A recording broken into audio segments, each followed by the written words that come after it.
You're either on the bus or you're off the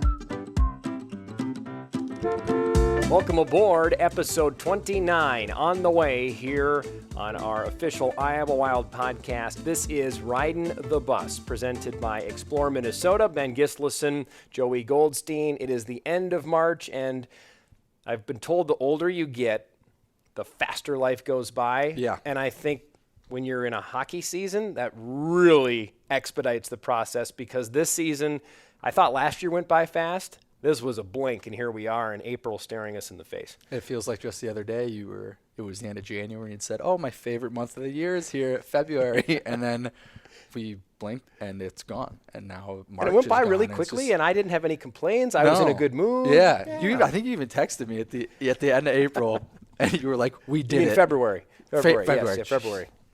And you were like, we did it. We made it. We got here. So, yeah, we've gotten through the dog days, and now it's just that final stretch where there's a lot of important things happening on the ice. I mean, all these games are just every game is just bigger than the last. And this past weekend, these games, well, I guess really this last week, I mean, this three game set against Chicago, they were massive. So. As we record this episode won't come out for another few days, so there will be some games played in between when this is recorded and when this goes out. Full disclosure, we're not doing any life in the American Hockey League and being busy this time of year. And no predictions on our end, because we've done that before and it's come back to bite us. So we're not going to predict anything. 100%. We're talking about what's behind what we know is concrete and true. Yes. Side note, speaking of bad predictions, we should almost pull up verbatim what I said during the preseason about this team outscoring everybody early in the season. Like, you want to throw a joke at Ben and be like, does Ben know hockey?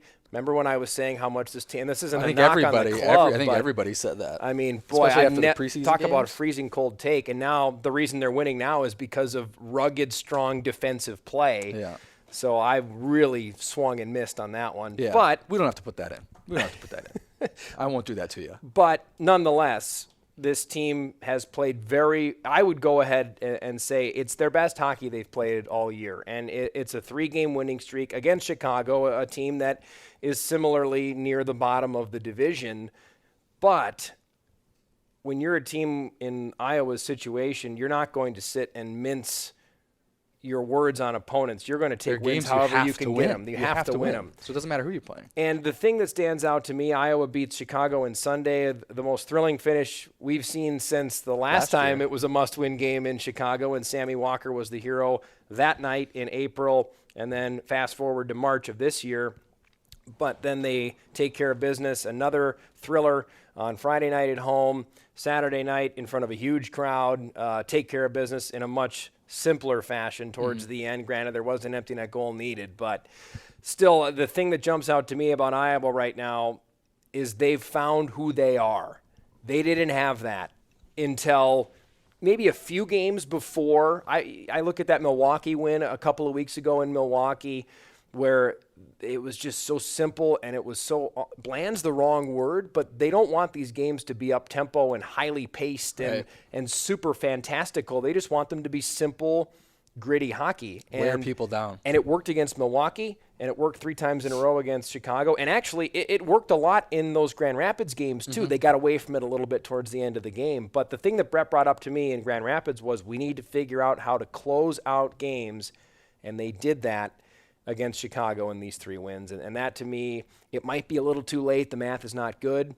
But still, we're here, still alive, and all these games are very meaningful. And that's, at this time of year, you just want to have meaningful hockey, and the Wild have that. Yeah. Well, I mean, let's paint the picture for everybody kind of, real quick as it stands today with, the playoff scenarios and everything. So, obviously, we're in the 6th spot in our division. So top 5 are going to make it. We're still... I think it's not. Is it 9? 7. 7 points. 7 behind, as of today. Yep. Behind Manitoba, who's I know they've got coming up this week. They've got games against Toronto, who's a playoff team. A very good Eastern team. Yeah. Yes. And obviously we've got games coming up here against Milwaukee and Texas. So it's one of those things like we don't control our fate to some degree. We do need help from Toronto, and we need help from these teams playing Manitoba, because we need Manitoba to lose some games to help us make up some ground. But if the team keeps playing like they have, over the last week and a half, crazier things have happened. I've been no question. In San Jose, we had some crazy things happen, and you never know, at the end of the season, teams can go on runs. I mean, if Jesper has played amazing hockey, he could win you games single-handedly. So there's so many things that can happen. Yes, it's an uphill battle, but we're not out. It's very much still a possibility. So, these games coming up this week are big, and the opponents don't get easier, right? We've got Milwaukee coming up, who's obviously at the top of the division. You got Texas, who's in a playoff spot, and then you welcome in Hershey, who's the top team in the league, won the Calder Cup last year, and somehow got better than they were last year. So it's just those are not going to be easy games. The Grand Rapids is still on the schedule. You do go to Manitoba. We do get Manitoba again. Yeah, it's the last trip of the year. Well, the last long trip of the year. You have the Chicago game. And Chicago as well. So season. We still do those games could be huge games depending on how the next couple of weeks shake out. So there's a lot up in the air. So. That seems like the goal. And I actually spoke with Stephen Fogarty this morning. We'll run it tomorrow on the broadcast, asking him about where this team's at. And he said, our goal was to beat Chicago 3 times, and they did. And I said, what's the next goal now? They're not obviously the end goal is playoffs. You take it slowly, chunks at a time. You can't just sit here and go in every night and say our goal is playoffs. You have to have smaller segments of goals. And the one thing that he said was the goal is really to sprint to that Manitoba series and to keep those games meaningful. Because even if you can get to that point and the numbers still don't favor you, but if you still have a chance, the pressure's all on Manitoba. Yeah. The pressure's all on Manitoba. Those at become that point. big swings. They're huge. Even if you can't catch them that weekend, if you can get to within 3, or if you can make it interesting, because Iowa has, I think it's 3 games in that final week. Mm-hmm. It's Grand Rapids, Chicago. I don't know what Manitoba's schedule looks like then, but that's 6 points up in the air right there that you can try to utilize in your favor. So that seems to be the goal that Iowa has right now is mission accomplished, beat Chicago, and you hope you put them in your rearview mirror for good now. And now you're just staring down Manitoba. And if you can keep it at 5 points, 6 points, 3 points in that threshold going into that Manitoba weekend, all of a sudden that heat goes way up that weekend. And that's what everybody's looking for, because those games, boy, I'm getting excited just thinking about what those games could look like and feel like if Iowa is within striking distance for those games. It would be just tons of fun and tons of drama, and that's obviously what I live for. So where they're at now, they're just looking ahead to their schedule. They obviously, like we said, have Toronto this week. Next week, in the early portion of the week, they're going back out to Abbotsford, which a good is team too. Another good team. They're a good Pacific team. Division. It's tough to play against, right? The weekend where we've got Hershey here, they're playing Chicago. And then obviously we go there, and then they close out at Milwaukee and at Texas. Mm-hmm. There's 3 games there. So by no means is it a cakewalk for them. No. So and Manitoba and Texas are getting closer and closer because Texas is in free fall. Yep. So that Texas series could be very meaningful for Texas as well, which is what you hope that's what the matchup is. You might like having Chicago the last night of the year, because maybe by that point Iowa can put them behind them, and then that game means nothing to Chicago. Could mean everything to Iowa. Sure. We're getting really into the weeds on matchups, but that seems to be a little bit of the path of what Iowa needs to get done. Alec Lesnar and I are PR manager. For all of you who know that I just love math so dearly, and I'm so good at it. I'm so great at math. Incorrect. Terrible at math. Alec helped me with this. Numbers-wise, if you're looking at a real shot, probably 8-9 wins of the next 11. I think. Well, this was when we were at 13 games remaining. You were looking at 8 or 9, and even that might not be good enough. Sure. I mean, as we were talking about before the show, 11 of the next 11 might not be good enough either. But to really give yourself a shot, coming into the Chicago weekend last weekend, you needed 8. So now you're looking at probably 6 more, pending some other results, to keep yourself in the running. So at the end of the day, it all is looking in the mirror for Iowa, and they got to make up ground that obviously they lost out on when they were shuffling around in the second half of the season. And, it's been a year where you're not going to make excuses, but the one thing that jumped out to me, and it just hit me the other day, when I was joking about how we were declaring this Iowa offense to be really unshackled at the beginning of the season and how they were going to run over everybody, you look at the top 6 top 6 at the time. Vinny Lettieri was involved in that. He's played I think it's 9 or 10 games for Iowa, has been a big factor for Minnesota. Jake Lucchini's played 30-some games for us, was very good when he was here, but he's found a home in Minnesota now. Adam Beckman recently has found a home. He's been one of maybe the 3 guys that we were considering in that top 6 that we got to see most of the season. Him, Sammy Walker, and then Nick Patan, who obviously, if people have missed that, get out from under the rock that you live in. He got traded a few weeks ago to Hartford in return for Turner Elson, who, a different side note, I've really liked Turner Elson's play. And then you look at Nick Swaney, 7 games, I think. He's barely played. Jujhar Kara, who I think was the biggest loss for Iowa because of the different spots of the game he touches in. Losing him, it doesn't sound like Swaney or Kara are going to be back this year. And at this point, it might be too little too late anyway. And the guys you might get back, if you did get them back, they're going to – that whole rehab process is hard. Right. But he's one of the guys that I just think some of those wins in November when they were starting to look really good, when we came back from Hershey, when I was texting you saying this team's got something going, I think he was a really integral piece in that. And they lost a lot when they lost him. So it's not an excuse, but there's a lot of extracurricular reasons why I think the offense dried up, because I kept saying it's going to show up, it's going to show up, it's going to show up, and then Swaney gone, Kara gone, recalls gone, and then we never really got a chance to see it, which is part of the American Hockey League. And no one's crying for you, I can tell you that. No, and it was, it's tricky. We talked about it on an episode a while back, but the way Minnesota got ravaged with injuries, and we had to get recalls at the same time where we were hit with injuries and the Heartlanders had injuries, it set everybody back. I mean, Minnesota still hasn't – that time when Kirill was out, they haven't really gotten back from that either. Those players, oftentimes everybody gets ravaged. NHL, AHL teams, it happens at the same time to every affiliate at some point. But usually those players wind up coming back.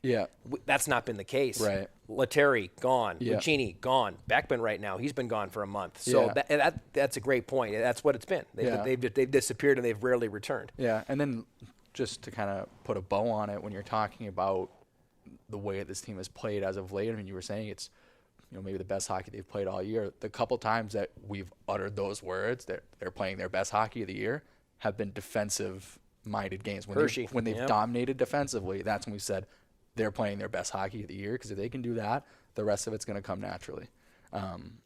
So that's kind of that's the identity for these guys right now. That's the identity of this team, and if they can stick with that,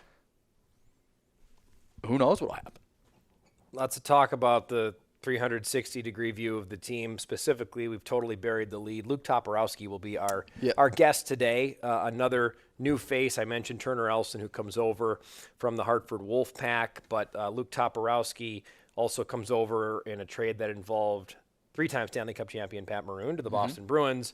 Toporowski, the first ever native Iowan to play for the Iowa Wild, first ever native Iowan to score for the Iowa Wild, and he's almost a point a game since he's gotten here. So not only a fun, charming piece to promote, but he's really contributing too. Yeah, he's a good player.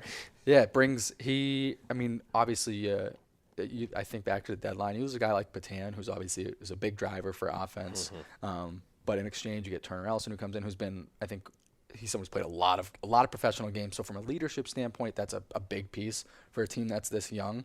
But then to get another piece in like Toporowski, who can score, he's fast, he plays kind of that. He's not a true agitator, but he plays like he can get under your skin really easily. I think we've talked about it, but like his second game here, when I forget who it was. I think it was Nikita Chibrikov. They're just going back and forth, Manitoba, whacking each other with sticks, and the ref was like, "I've seen enough. You're both going to go to the box." So that he brings a different kind of element, something I think maybe we needed a little bit of. But he's got that good blend of grit and peskiness, but can also be a driver for you offensively. So it's a big piece to have. But yeah, having him be, and it's been talked about at length, but being from Iowa, being the first person, what that means to him, what he's trying to accomplish with that, and obviously his goals are to get up to Minnesota. But we're excited to have him. It's a great piece, and I'm looking forward to our conversation with him and kind of hearing a little bit more about growing up and his life around hockey. Like his dad played professionally, so there's a lot of things to get into, and how he kind of fell in love with the game and what it was like growing up here playing. Because I know in the time, when he was growing up here, hockey wasn't huge in Iowa. It's still not huge, but it's not what it is right now. Oh, it's definitely bigger than it was when he was growing Exactly. up. So Question. it's going to be interesting to kind of hear that whole story. We talked to him about his father as well. Maybe a little bit of what we saw in that Chibrikov back and forth may have just be innate to him because his father, Kerry, you should YouTube a few highlights. I have been told they are incredible to watch playing for the Quad City Mallards of the UHL. This guy, over 2,800 penalty minutes across 4 different leagues in his pro career. So Kerry Toporowski was a true blue tough guy. And a little bit of that maybe in Luke, too, although we've seen the offensive side of his game. But that agitator, like you mentioned, Joey, might be there, too. Anything else we want to get to before we cast over to period 2 and bring in the first ever Iowa-born Iowa Wild player? Well, I just want to put into perspective what 2,800 penalty minutes looks like for people. So I'm pulling up right now just for Iowa's sake, right? Cale Kessie. He's a guy who's always been up there for penalty minutes. And if I can just, my computer wants to. Elite Prospects, a lot of ads that always jumps around. Slows everything I mean, down. that's my secondary Bible, quite honestly. I spend so much time on it when I do my notes, but so I don't know how many games his father played professionally. Cale's played 326. Cale's got 899 penalty minutes. Just actually, there's a lot here. 899 just in the AHL alone. But if you consider the ECHL, you're looking at 1,400. Double it. Yeah, double it. With and that's Kerry. That's what Luke's father kind of put up, which is obviously a completely different era of hockey. We're not going to see numbers like that ever. No. But that's a lot of penalty minutes. That's a tough guy, and a great guy coming your way next as we'll skip over to period number 2 and hear from the first ever Iowa-born Iowa Wild player, Luke Toporowski. Before we get to our interview with Luke Toporowski, we have to thank our sponsor, Explore Minnesota, with a quick read, which I'm very excited about because this is one of my favorite parts of the podcast, but this read's also about golf, and the weather's starting to get nicer, which I don't think you've ever given us a little intro to the read before. No, I'm this trying to is spice fun. them up a little bit. This trying is to have some fun. With nearly 500 courses scattered in the land of 10,000 lakes, there's no better place to hit the range than Minnesota. You'll not only find unique and challenging courses, but you'll also experience a backdrop of serene lakes and forests. See for yourself what makes Minnesota the star of the North. Visit exploreminnesota.com. How about this for a segue? The star of our show today, Luke Toporowski, a Bettendorf Iowan, the first ever Iowa Wild player to be born and raised in the state of Iowa. Luke, we bumped Caden Bank here for this podcast. He was supposed to be on, and then you got traded Does for. he know that? I just told him. Oh, good. He'll be giving it to me. I know him well enough, so he'll be giving it to me. But Luke, thanks so much for parking some time for us today. This is going to be fun. Yeah, I mean, I'm excited for it. Okay, we gave you the warning, riding the bus. The whole namesake is we want people to feel like they're on the bus next to you. And something that you're very familiar with is bus time, because in the Western Hockey League, you guys spend an incredible amount of time on the bus, and you have a good bus story for us to kick us off. Yeah, we don't get planes like college. There it is, the college junior rivalry. I love it. I love Strong it. as ever. Yeah. Yeah, I mean, playing in Spokane, the mountains are right next to you. So whenever we'd go to Seattle, it happened probably a handful of times. Just getting stuck in snowstorms constantly, and showing up to games like half hour before and just having to get right in our gear. No meetings, no warm up, nothing. Just right on the ice for warm ups and trying to wing it from there. I think we got a couple wins. I was going to ask, what do you think your record was? I don't know. I'm probably 500. I'd like to say. It's pretty good. I think the other teams probably thought it was going to be a cakewalk when they heard. So yeah, we just tried to come out as hard as we could. But did you ever have any moments up in those passes? Because I've heard some harrowing stories from one of your former teammates in Kamloops, Caden Bankier, Adam Beckman, also a former teammate of yours. Lots of WHL guys in the Minnesota Wild fold. There's some scary stories in some of those passes, aren't there? There's one from Kamloops to Vancouver that's pretty dicey. I don't even know if there's a guardrail. And then you're on a bus. And then the one from Spokane to Seattle, Everett, is pretty scary too. I mean, there are cars everywhere, buses, trucks. Yeah, the whole nine. I want no part in that. Yeah. No, definitely not. Let's go from the Pacific Northwest, though, back to your roots in Bettendorf, Iowa. Growing up there, the hockey scene, what can you tell us about being a young hockey player in Bettendorf, Iowa when you were growing up there, Luke? Yeah, my dad was playing for the Quad City Mallards at the time. He had been playing there for a bit. So that's kind of what introduced me, obviously. My brother and sister were around too. I'm the youngest of the three. So just going to my dad's games, I don't remember a ton. He retired in 2004, so I was only 3 years old. But then he coached afterwards, so he'd bring me to the rink for his practices or post game, and just being in the locker room and being on the ice after and whatnot kind of really made me fall in love with the game. So then, he put me into the sport, and both my parents supported me along the way until I was 10 years old. Then they really made a sacrifice, and I had to start traveling to Chicago because if I wanted to excel and move my hockey career forward, I kind of had to take a step to Chicago where the club was and kind of the AAA hockey. I grew up going to Chicago until I was 16 years old, from when I was 10 to 16, playing for the Chicago Mission there, and then headed out west. Joey and I were talking about this before we welcomed you in here for period 2 of the show. The little exchange you had with Nikita Chibrikov, one of your first games when you were here with the Iowa Wild. If you didn't know your father's background, that may surprise some to watch Luke Toporowski do that. But having known your father's background as a player who was not afraid to mix it up, I think it's north of 2,800 penalty minutes in his pro career, as you scoff. Can you handle yourself a little bit in that space? If the guy's a similar size to me, maybe. But I've tried to pick some fights with guys I know I shouldn't be, and I don't have a great record with that. I know I have one fight when I was 16 years old in the Western League against another smaller guy, and I kind of held my own.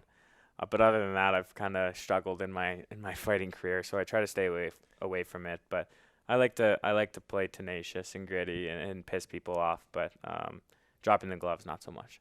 It's definitely something I think that runs in the family. I was just looking because I was talking to Ben before he came on. Your uncle Shane played in Worcester, where I'm from, for a little bit. And he still lives there. Yeah, he's good friends with my old boss. Oh, yeah. But there's a lot of penalty minutes in his hockey DB as well. So it's definitely something that kind of being that agitator role, I think. Luke's up on the skill side of the Toporowski. I'm also the smallest. I'm also the smallest of the Toporowskis, so it has something to do with it as well. I think my dad's 6'2", my uncle's 6'2", my brother's 6'1", so I kind of got maybe my mom's side. Got it.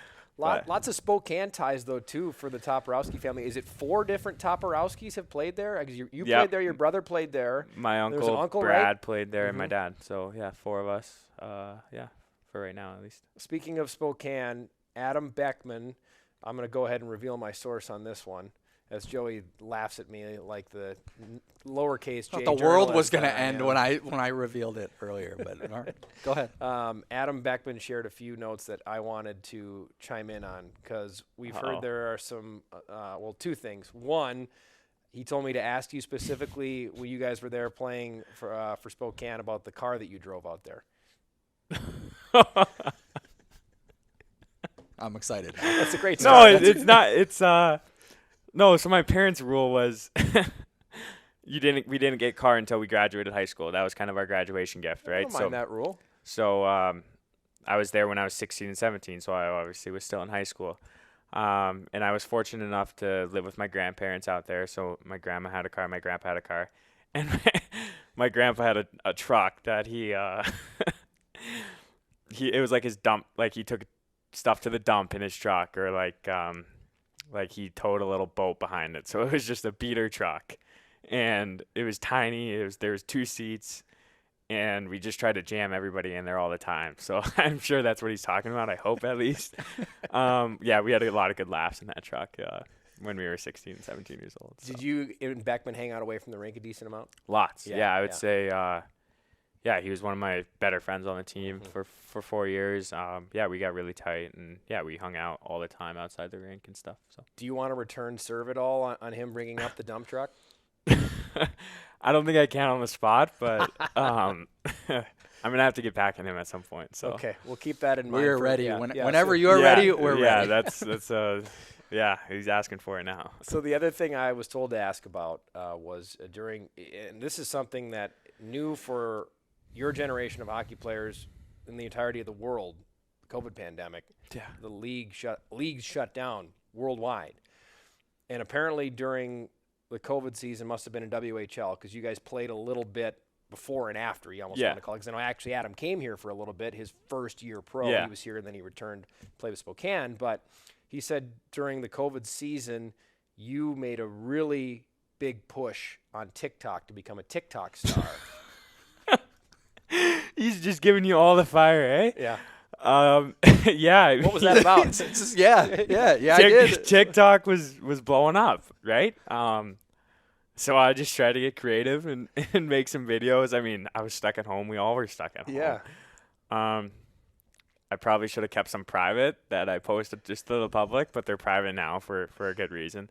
But yeah, I kind of made a splash, couple 100,000 views and stuff. So, but yeah, I decided to retire that. But that's Are there any videos that are more public facing that you could share, like the gist of these videos with us? Like what were some of these videos? Like it was what just were like you- the what were you dances, doing? like the like I think it was like the Hype House at the time, like Bryce Hall, Josh Richards, like Charlie D'Amelio. All those people were doing all these dances all the time on Do TikTok. those names mean anything to you, Joey? They 'Cause I have do, they absolutely do. no I clue. know no, they were like I know who they were they like are. the Yeah, yeah. original TikTokers. Also, Ben's not a social media guy No. at all. Like Ben I'm uses. like a Ben uses. I'm like a 70-year-old in a 32-year-old's body. Do you want to like? I'll explain it because I'm not gonna let you do it. Ben uses Twitter from his phone like a normal person, except he doesn't have the app. He goes to like Yeah, Google online. Chrome and goes into like Hold the on, watch desktop this. version. It's Whenever I'm trying to take a break from social media and I'll delete Twitter or like Look at Instagram. this. Yeah, that's what I'll do. Uh-huh, I'll do right that on. because I'm It's like insane. I can't have the app, so It's insane. Yeah. 'Cause I don't want the He's- notifications. I don't want to get no, sucked in. yeah. It's I mean, yeah, I'm not- I- social he media is understands. He smart. They suck us in. He So understands. you're You holding your don't. ground. Yeah, My yeah. brother's the same way. My brother's anti-social media But too. I know. I who got to those- meet your brother then. It Yeah. sounds like two We'll peas have in a to. pod. I mean, we're working on social to get TikTok up and running. So I may have to have our social team connect with you because you seem like you might be a bit of an expert. So yeah, Um, there might be some on my TikTok feed that are PG, but others I was sharing with the boys and just kind of messing I around. get it. but- Being we tried to look 16. them up to see if they're. before I'm we all came on, private. and there I'm- was I couldn't find it. No, I'm all Couldn't find private. it. I got way too much crap from opponents and stuff. You got chirped on the ice. Oh, for yeah. Some of this stuff? Oh, yeah. all right. So what are some of the crazier things that you heard? No, just like the dances, and I would try to do the dances and stuff, and it just, I guess I'm not a dancer or a TikToker. I'm a hockey player for a good reason. So Oh man. I can't believe he's just giving you guys all the juice. I was gonna say, if anything comes up at any point, and as our journey continues here, just interrupt us, and Yeah. we'll happily let you return your volley on Yeah. on Adam. I didn't get anything from Caden Bank here. He did bring up the TikTok. Yeah. He brought that up. Yeah. And his eyes actually went like saucers when I brought it up. He goes, you got to ask him about that. Well, because every team everybody I get close with, then we start talking about it, and then it's like, okay, I'll show you my TikTok. comes up. Yeah. Yeah. But they're not public at all. So Banks has definitely seen them though. So Do you have any good Caden Bankier stories? I don't think so. More just positive ones. I mean, No, we hate those. I know. I don't want to be That's cliche not what and people give him wanna credit. see. Yeah, I don't He's want to give such a him nice credit. guy. No, not even that. He's a terrible guy. But no, we had a lot of chemistry right when I got to Kamloops. So that's about it for on the spot at least. Yeah, Yeah. we started playing together right when I got there, and it was awesome. Me, him, and Stanko, and so I asked him. He likes to- that's he a like- solid line right those there, two. too. Yeah, he likes to take credit for our success. So Caden Bank, does? no, yeah. Sounds about right. Yeah. That sounds. He says I about had my best season in the WHL because I played with him and all this stuff. So This has been fantastic so far, Luke. From the Iowa standpoint, the one thing that you brought it up, and I wanted to tap into it a little bit more. The trips to Chicago to continue your career. What did that look like? I remember talking to Marco Rossi about something like this when he was going back and forth from Switzerland, from Austria, to again, play at a level that he needed to play at to get to the level where he's trying to get to, where he's at now, where you're trying to get to. You're one step below it here in the American League. But what did that look like? What were the details of getting back and forth from Chicago like? Because most great hockey players have parents that helped them get there. Oh, and it's it sounds unbelievable. like that's what you had. It's unbelievable. Yeah, my sister was the first one who started it. She eventually had to stop playing because she had bad arthritis and stuff. But yeah, so she's 6 years older than me, so she kind of got in the Chicago thing way before me. And yeah, and then I kind of got into it in fifth grade. My dad and my mom were just like, talk to me about it. I mean, I wanted to do it. I had to do it to, like you said, go further in my hockey career. And yeah, I mean, it was practices were 6 o'clock ish, maybe 5:30, anywhere from I would say 5:30 to 7:30. Yeah, so I'd get out of school around 2 o'clock every day besides Monday, because Monday, like, we would play games Friday, Saturday, Sunday, so then Monday would be off, and then we'd practice Tuesday, Wednesday, Thursday, and yeah, they'd take work off or the afternoons off and pick me up at school from 2 o'clock. I'd try to get homework done in the car, along with a nap before practice. Yeah, I practiced, and then they always packed a lunch/dinner for me. So right after practice, we'd get on the road and come right back home, which was another 2.5 hours. So we'd get home around 10:30 or 11 o'clock every single day. And yeah, it's crazy. It's crazy the sacrifice they made. The miles we put on cars, the price or the money we put into gas and hotels and whatnot. I'm really lucky, and obviously I wouldn't be here without that. So yeah, it's awesome. Yeah, it's crazy. I just remember hearing when you got traded here, Arthur Braden, who's on our sales team, went to school with you. Yeah. And he's like, we went to high school, and he's like, Luke would always just get to leave early because he had to go to hockey. And he was like, it was so unfair to everybody at the time, but like, you have to do those things. You have to make those sacrifices to get to the highest level. But it's funny hearing, we tried to dig up, I think you said ceramics class? I don't know what it was. He said algebra, you said ceramics. He goes, yeah, you know what, it might have been ceramics. We're trying to find like pictures or something. I know. No luck. Yeah, I would always be gone on like Fridays because tournaments and games. So yeah, teachers were also great with it. Principal was great. Yeah, I mean, there had to be a lot of sacrifice. So you talked about the chemistry you had with Banks in junior, but we talked a little bit about it too between you and Turner just coming into this team at the deadline, and it seems like fitting in the chemistry has been really easy.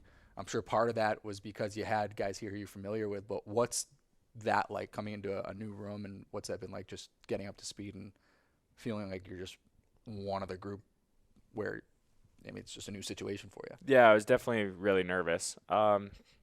Coming to a new team, definitely in pro too, second year pro, not totally like comfortable with the league, but obviously getting moved as a young guy still.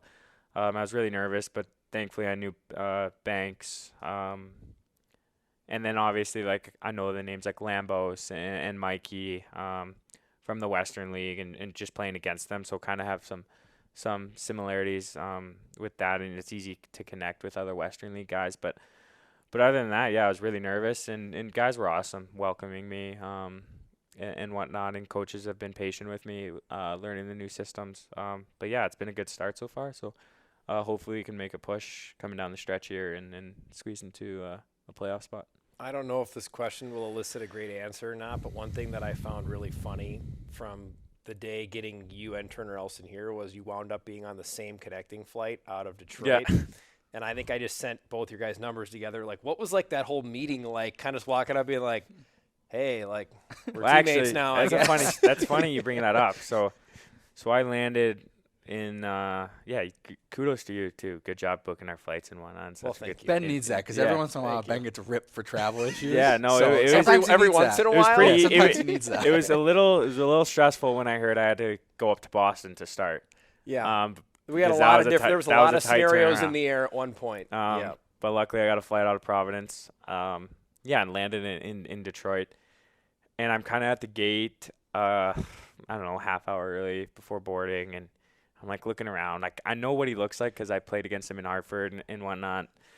and I couldn't find him. And I was like, maybe he got a haircut because he had the really long hair, and whatnot. But I eventually boarded the flight, and I still hadn't seen him, so I texted him. I was like, hey man, it's Ben gave me your phone number. Like, this is Luke Toporowski. Like, did I miss you? Like, are you on the flight? Like, I'll tell them to wait if you're not. And about 5 minutes later, he comes sprinting onto the plane. So I guess he was at the other end of the airport, but he appreciated that I looked out for him. And we didn't really talk on the plane because he was in a different seat, and he had to sprint onto the plane. So yeah, afterwards when we landed here in the car service, we got to chatting, but. Yeah, it was a funny story. So I'm glad that it turned out that way. Every once in a while, you gamble on a question like that, and that very well could have been, well, yeah, Ben, like, I had his phone number. I just texted him, and then we met, and then we talked. Yeah, I didn't. Oh, great question, Ben. No, I didn't. Glad it had a good answer. Yeah.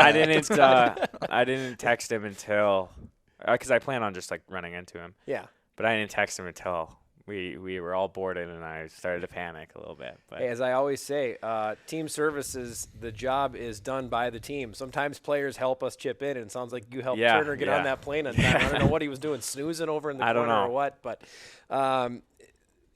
you talked so wonderfully when you got here, and I rushed you right onto camera. It was the first morning you got here, and I grabbed you to talk about the trade and to talk about being an Iowan and playing for Iowa. And you had such a great answer about being a role model for the next generation of Iowa pro players. Who were your role models growing up? And there may not have been an Iowa pro player. I imagine your dad, maybe your uncles are in there. But who were the role models growing up for you being a hockey player in Iowa? I would have to say probably my brother, because my brother was doing the whole Chicago thing at the time, and I was still playing for the Quad City, like single A, double A team. And I always just wanted to chase him because he was playing AAA. So I was like, oh, well, I want to do what he does because I want to play AAA. And then he got drafted to the Western League. So then I was now in Chicago, and now I wanted to get drafted to the Western League and play with him. So I just kept chasing him, it seemed like. And we got to play one season, or only a couple games because he ended up just calling it just for his own health and whatnot. So.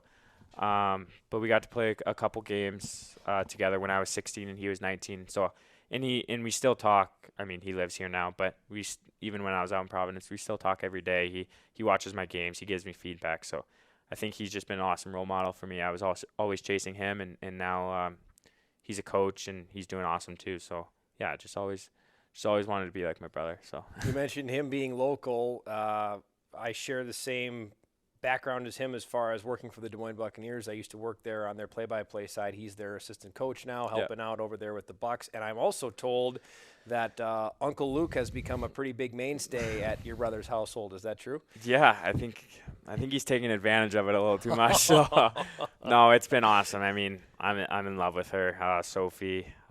She's 8 weeks old.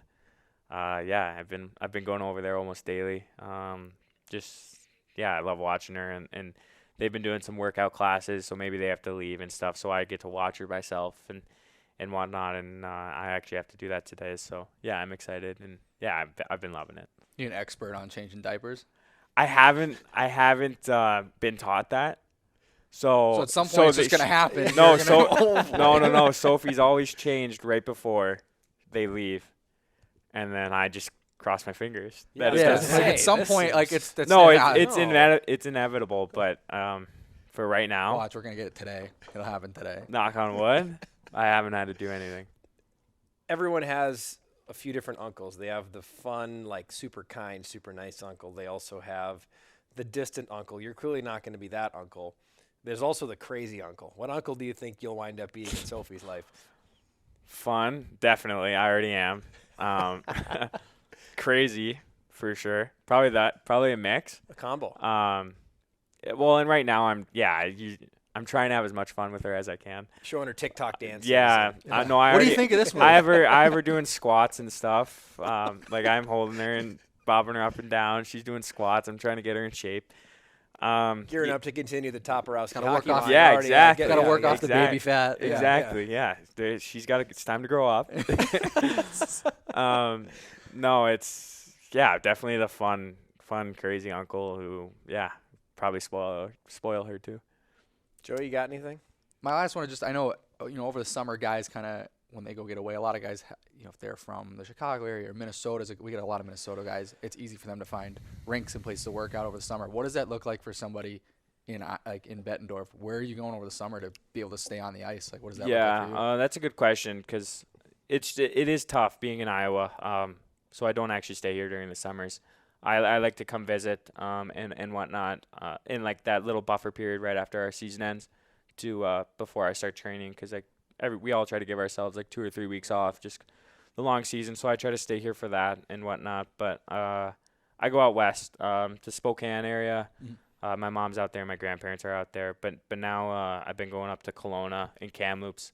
My girlfriend goes to school in Kelowna, and I mean that's probably one of the best places to train and whatnot. Up in Canada, there's every pro there ever. And I met her when I was playing for Kamloops. So yes, it's been awesome setup up there, and I'm enjoying it so far. But yeah, that's where I go. I go up north. So Nice. Good deal. I'm sure we've got some of our guys who are up there as well. I think we have in the past. well, I know Mikey and Banks are in Vancouver, so might try to see them this summer. Mhm. Because that's only a few-hour drive, and I'm used to it from Chicago. Yeah. It's not that bad. But yeah, I don't know. I haven't really got to talking to guys about summer plans and whatnot yet. But Speaking of summer plans, you just ruined Joey Goldstein's day. No, all these we'll be all right. plans. We'll be all Actually, it's a little bit lucky for you because you were going to be hearing from him a lot this summer about coming over for player appearances in Yeah. the summer. Yeah. Well, So bigger, you just dodged a things. major bullet. Luke. Yeah. Well, I think You like the just fun dodged a things. big I think like bullet. the fun, like the principal charity thing towards the end of the summer. Yeah. like bigger things. I'll be like that. back around the end of August. I'm going up to the Zach Bryan concert in Minneapolis, August 24th, I want to say.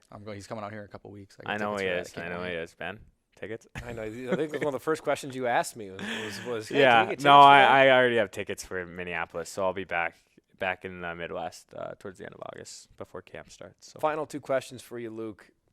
Where can Iowa take a next step for this generation of young hockey players to help maybe the future where you don't have to travel to Chicago if you want to try to play against some of the best to test yourself and to grow your game?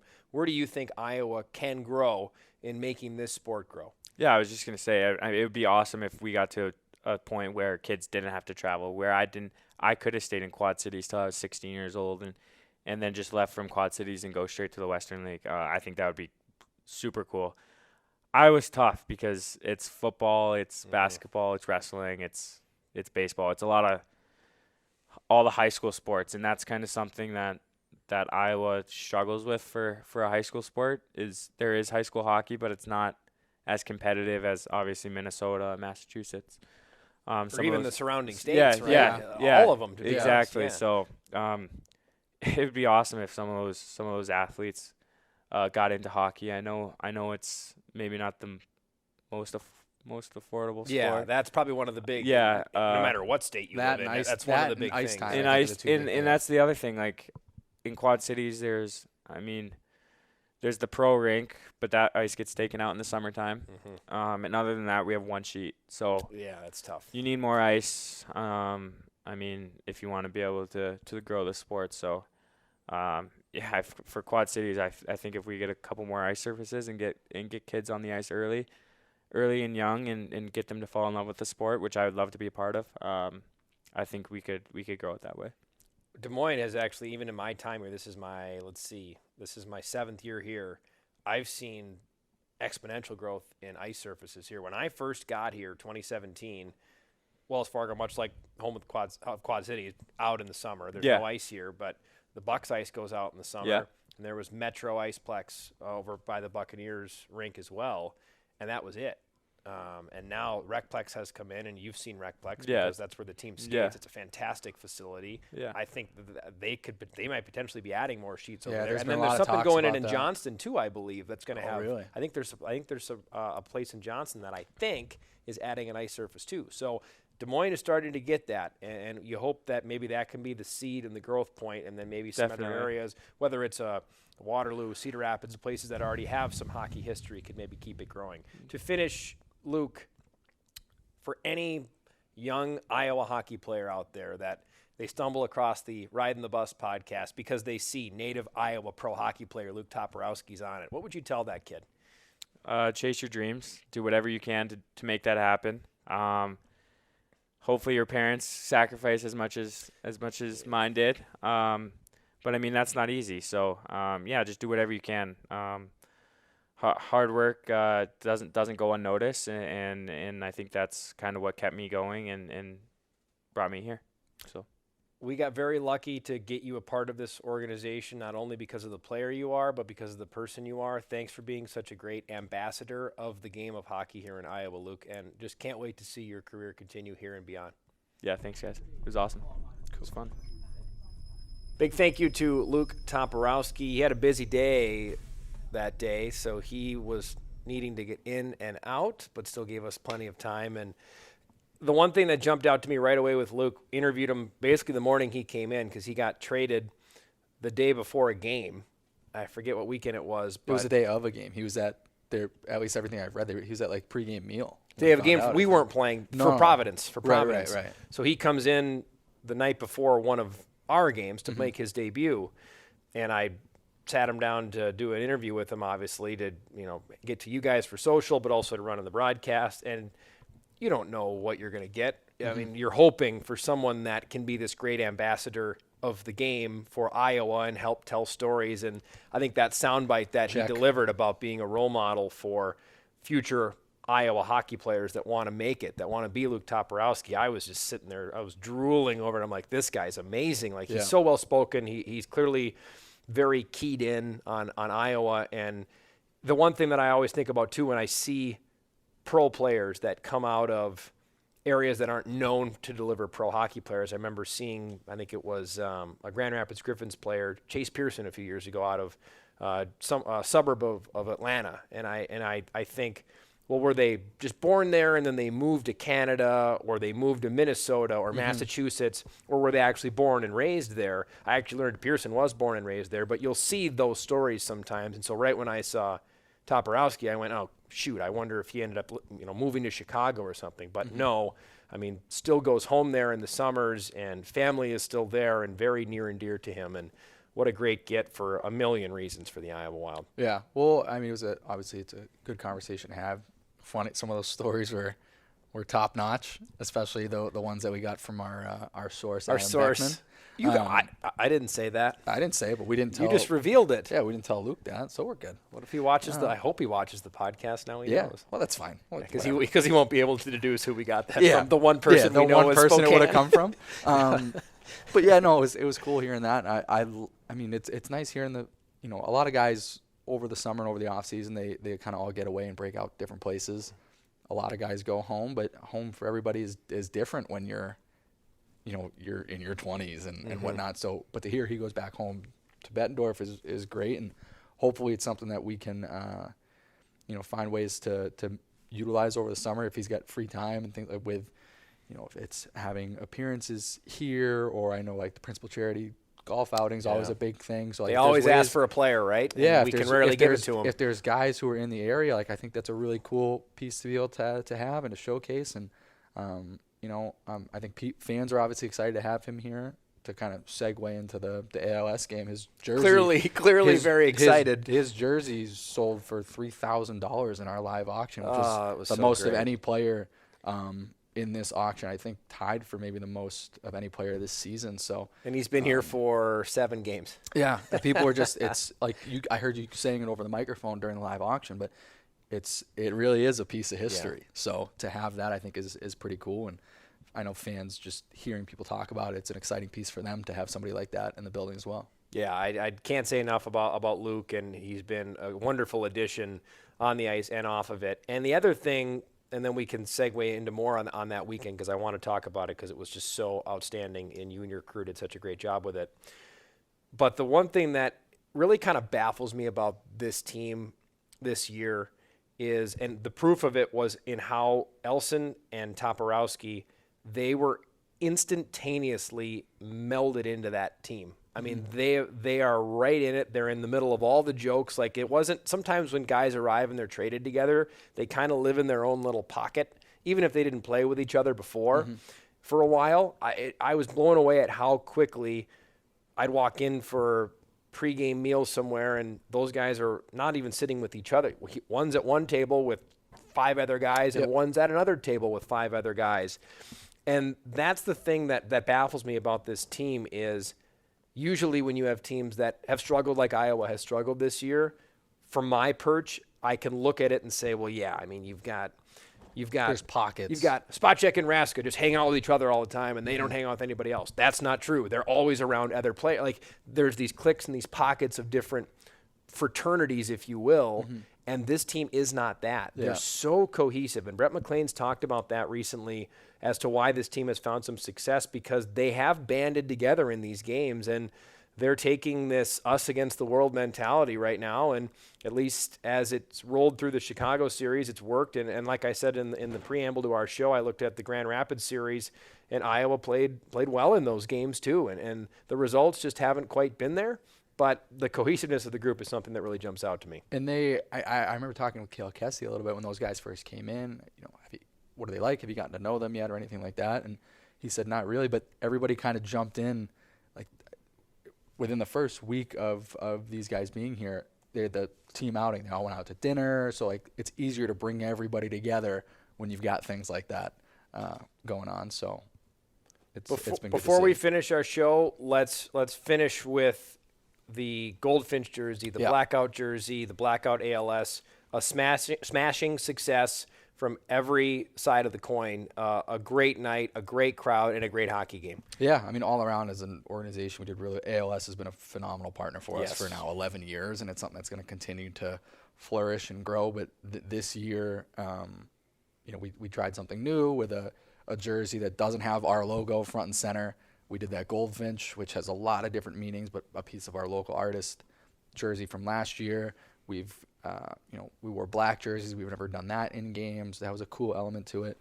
But the fundraising element of the ALS night is always the big piece. And at this point, like we talked about it before, we're recording this the Monday after the game.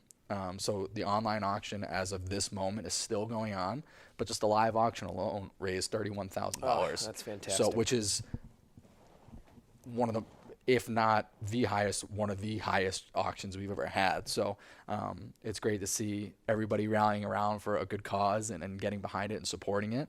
And we're just excited to see where it continues to grow going forward. So there were players that didn't play in the game who haven't played a lot this season that their jerseys were going for $1,200-$1,300. Yeah. And people were so bought into the night, so bought into the charity, of course, with proceeds benefiting the ALS Association of Iowa.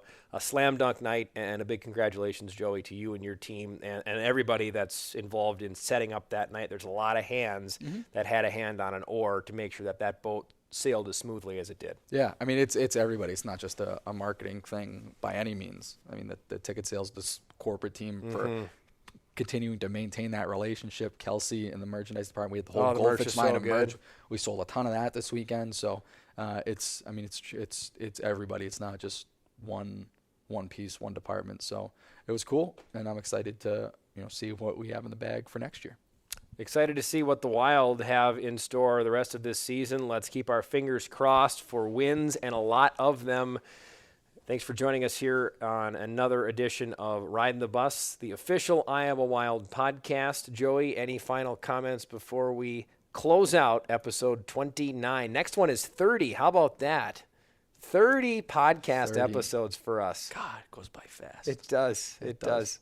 Time goes by. We talked about that at the beginning. We did. Time just goes. Great closure, big too. Circle. It's a Big circle. Everything's a circle, yeah. Thanks for watching. Thanks to Marquise Jones as well for editing, and as well as Jeremy Corr with Executive Podcast Solutions for making sure you can tune in to this show. For Joey Goldstein, I'm Ben Gislason, and as always, 2 honks for the win.